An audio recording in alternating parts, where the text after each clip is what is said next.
In 1981, when former U.S. Air Force pilot Alex Collier was on vacation with his family, he decided to entertain his daughters with a game. However, this harmless fun ended in tragedy under very mysterious circumstances. At some point, everyone noticed that Alex was nowhere to be found. He had literally vanished, as if he had evaporated into thin air. The panicked family members searched for him and called his name, but all efforts were in vain. The police, who arrived at the scene, also found no signs of a struggle or anything suspicious. Their main theory was that he might have disappeared voluntarily, but his relatives immediately ruled out this possibility. Alex was very attached to his wife and loved his children above all else. But what could have really happened? How could an adult man disappear without a trace in the middle of the day? The case of Alex's disappearance remained unsolved. Yet his wife and daughters never lost hope and continued to believe in a happy ending. As it turned out, their faith was not in vain. After 92 days, the man returned home. It seemed as though this would bring joy to the family, but the subsequent events unfolded very differently than expected. The problem was that the Alex who returned was no longer quite the Alex everyone knew. He began to constantly talk about extraterrestrial civilizations, and he did this so insistently that, when asked whether he would return to service or continue to believe in aliens, Alex chose the latter. His family and friends, though happy to see Alex alive, regarded his accounts with skepticism. Moreover, they advised him to see a psychiatrist, suspecting that these stories might be the result of psychological trauma. Alex himself claimed that he had spent all 92 days aboard a spaceship belonging to the Andromeda civilization. According to his statements, they had not chosen him randomly. It turned out that Alex Collier had been an Andromedan in one of his past lives and had worked as a guardian in a scientific center of their civilization on Earth. Unfortunately, he died due to a tragic event. After his death, his soul underwent purification and reincarnated into a human body. This was the reason why he had forgotten his true origin for many years. On the day he mysteriously disappeared during a family picnic, he was found by two Andromedans who introduced themselves as his brothers. They tried to determine whether Alex could remember anything from his true past. As it turned out, no memories remained. Nevertheless, he agreed to take a short journey, during which he communicated with his extraterrestrial relatives. This explained his sudden disappearance. Alex described the Andromedans as beings with blue skin and a height of over 2 meters. They told him that the age of the universe is 21 billion years and that it is constantly expanding, with new galaxies continually forming. This process is infinite and will continue forever. They also informed him that the Andromedans are much older than humanity. Their souls frequently reincarnate, with memories of past lives being retained in some cases, but not in others. In the case of reincarnation into human form, memories almost always disappear, as was the case with Alex. The Andromedans further reported that there are approximately 135 billion civilizations in the universe, most of which are at the same level of development as humanity. Highly advanced cultures are very rare, and the Andromedans themselves, despite their antiquity, are not a leading civilization. Afterward, they conducted a full medical examination of Alex's body and concluded that his physical form would not withstand the journey to their home planet. Therefore, he had to remain on Earth, and his soul would exclusively reincarnate into human beings in the future. Nonetheless, Alex had a strong desire to visit outer space. His wish was granted. According to him, the journey on the alien spaceship was an incredible experience that forever changed his perception of time and space. Alex also recounted that aboard the spaceship, there was a type of social structure that he studied during the 3 months he spent there. He observed how the extraterrestrials taught their children to properly interact with the human world. In his accounts, Alex also described the physical characteristics of the spaceship he traveled on. Here's what he said about it. The spaceship I flew on was 900 miles wide on the outside. An interesting feature was that externally, it conformed to the laws of the scale it was in at that time, but internally, it operated under its own laws, completely autonomous from the outside world. He also mentioned that during the flight, he was given a special belt that he had to wear at all times. This belt was actually a highly advanced device that stabilized his atoms, molecules, and cells to prevent them from disintegrating under the influence of laws foreign to his body. Additionally, the belt created a strong protective field around Alex, allowing him to exist in other dimensions without harm. He recalled feeling like a fish in an aquarium during the flight, as many extraterrestrials could observe him and even hear his thoughts. Inside the spaceship, he felt physically lighter, taller, and more energetic than in his normal life on Earth. However, the strange time distortion forced him to spend many hours sleeping during the incredibly long days. The Andromedan spaceship took Alex to the Moon, to Mars, and near Saturn's rings. He saw the breathtaking landscapes of the solar system with his own eyes. During the flight, Alex asked the Andromedans many questions.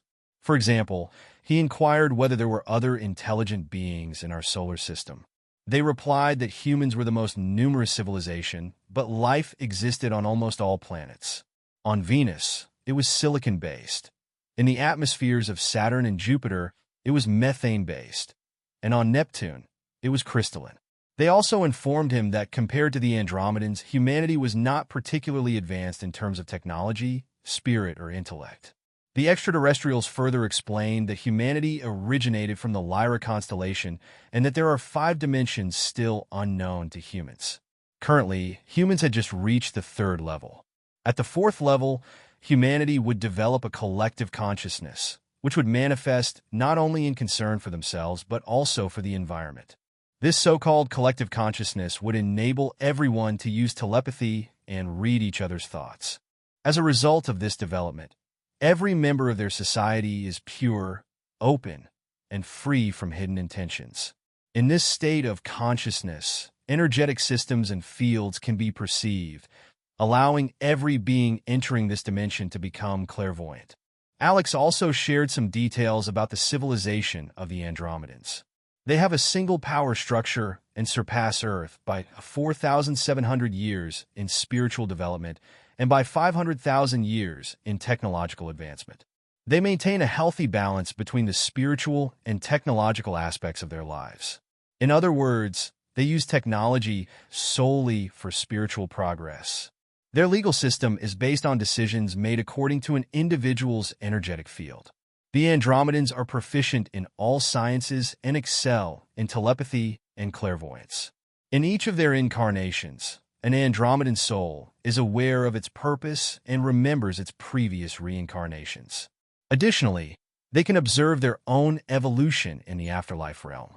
According to Alex, Earth is controlled by aggressive beings from the Alpha Draconis system.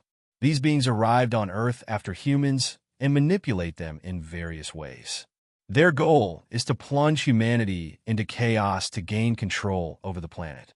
However, the Andromedans do not intervene directly to prevent this.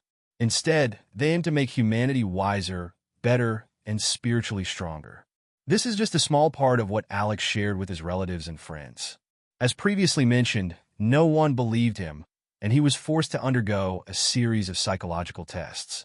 Interestingly, several experts unanimously concluded that Alex showed no abnormalities and was mentally completely healthy. Another unique contactee with an extraterrestrial civilization is Stan Romanek. He claimed to have been in contact with aliens for many years, with these encounters varying in nature. According to him, his first encounter with a UFO occurred in the year 2000 when he saw an unusual object hovering in the sky. Subsequently, Stan was frequently abducted. These abductions were accompanied by loss of consciousness, strange dreams, and unexplained phenomena. He stated that various medical experiments were conducted on him aboard the alien spacecraft. Stan reported that the aliens he interacted with were humanoid beings with large heads and eyes, resembling the classic gray men depicted in comics. They communicated telepathically with him and even attempted to convey important messages to humanity. He also reported other types of extraterrestrials that looked more human-like, but with differences in appearance and lighter skin. These humanoid beings were sometimes referred to as Nordic aliens. However, the most shocking discovery Stan made was his claim to be the father of several so-called star children, hybrids born as a result of his abductions. He explained that the aliens had used his DNA to create these children. Stan said that he had met these children both during his abductions and in his dreams. He described them as beings with a mix of human and alien features. Human facial characteristics combined with large eyes and elongated faces. According to Stan, these children were extraordinarily intelligent and developed faster than normal humans. In his interviews, Stan also mentioned women who were allegedly the alien mothers of his children. These beings had half-human, half-alien traits and extraordinary abilities, particularly in telepathy and mental capacity. He claimed that the aliens' technologies allowed them to raise the children in isolated conditions far from Earth, revealing them only at certain times. Stan felt a deep emotional connection to his star children. He often spoke about the complex emotions these encounters triggered in him, from fear to love and care. He was convinced that these children would play a significant role in the future of humanity. In his view, they represented a bridge between humans and aliens, a key to uniting the two civilizations. Stan explained that the aliens were capable of manipulating space and time. He recounted situations where time passed differently during his abductions than on Earth, resulting in memory gaps. He also received mysterious messages from the aliens in the form of symbols and images. Some of these symbols he connected to ancient Earth civilizations, leading him to believe that the aliens had been interacting with humanity for thousands of years. He also described advanced technologies shown to him during the abductions, technologies far beyond human comprehension. For instance, he mentioned devices capable of traveling faster than the speed of light and a teleportation device he claimed to have seen himself. Stan admitted that his contact with the aliens had a profound emotional and psychological impact on him. After the abductions, he often felt exhausted and emotionally burdened. Over time, however, he began to accept these experiences as part of his life. He eventually viewed his encounters as his mission to inform humanity about the existence of extraterrestrial civilizations. Write in the comments, have you ever seen a UFO? What was your experience? Give a like and click the bell so you don't miss new videos. Thank you for watching. Wishing everyone a long life and prosperity.